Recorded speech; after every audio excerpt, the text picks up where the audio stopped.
Sebelum kamu menonton, pastikan kamu sudah menekan tombol subscribe. Dan jangan lupa, nyalakan lonceng notifikasinya. Dan inilah dia, BKI. Ya, Assalamualaikum warahmatullahi wabarakatuh. Perkenalkan, nama saya Khairuddin. NIM 1200603. Alhamdulillahirrahmanirrahim. Wabihi nasta'inu wa ala umuri dunya waddin. Wassalatu wassalamu ala asyrafil anbiya'i wal mursalin Sayyidina Muhammadin wa ala alihi wa ashabihi ajma'in, amma ba'du. Yang pertama-tama saya akan menyampaikan tentang manfaat video yang saya buat ini, yaitu untuk memenuhi tugas mata kuliah psikologi umum. Materinya tentang sensasi dan persepsi. Jangan lupa teman-teman tinggalkan komen dan like teman-teman, karena satu like dari teman-teman sangat bermanfaat bagi saya. Lanjut. Sensasi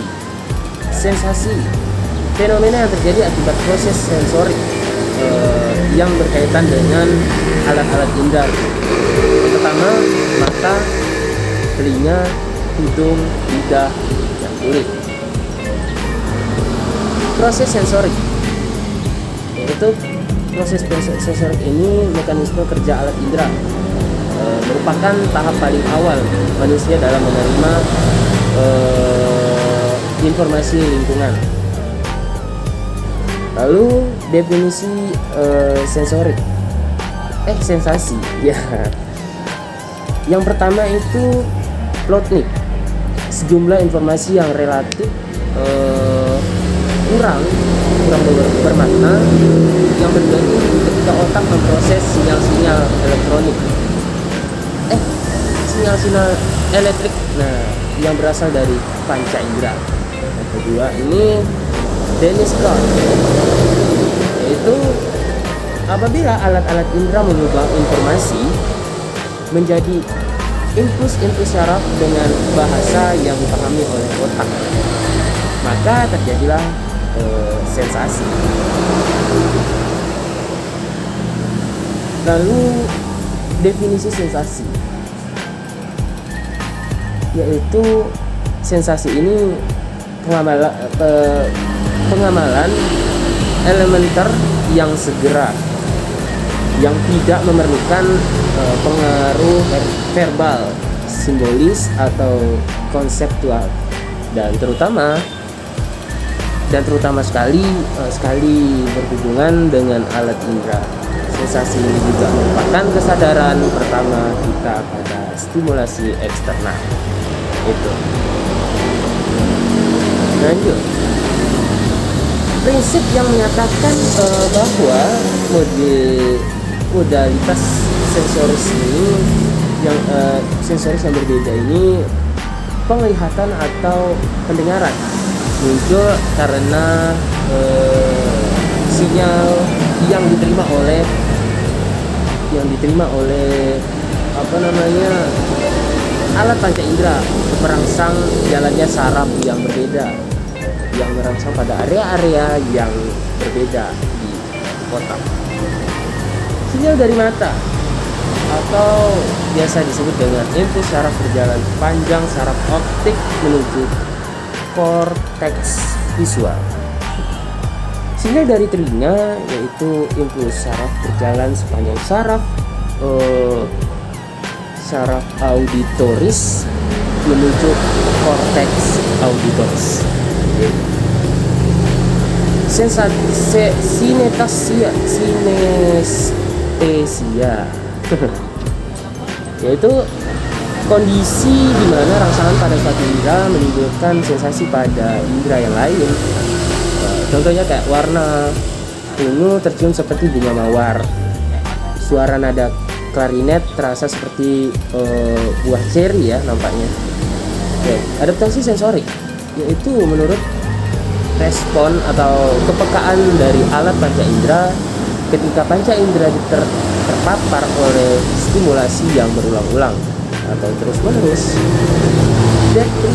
Deprivasi sensorik ya, ketiadaan stimulasi sensorik yang normal.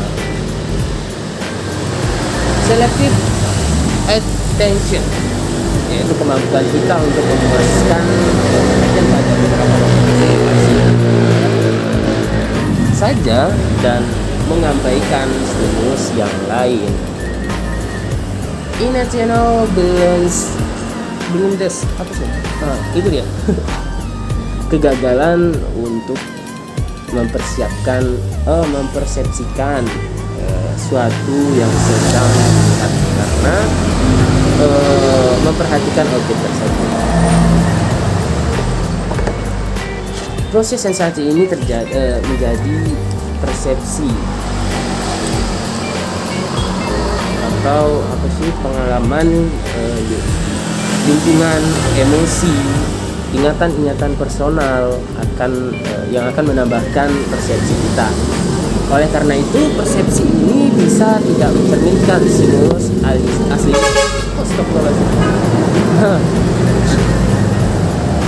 Maaf ya, karena ada sedikit gangguan.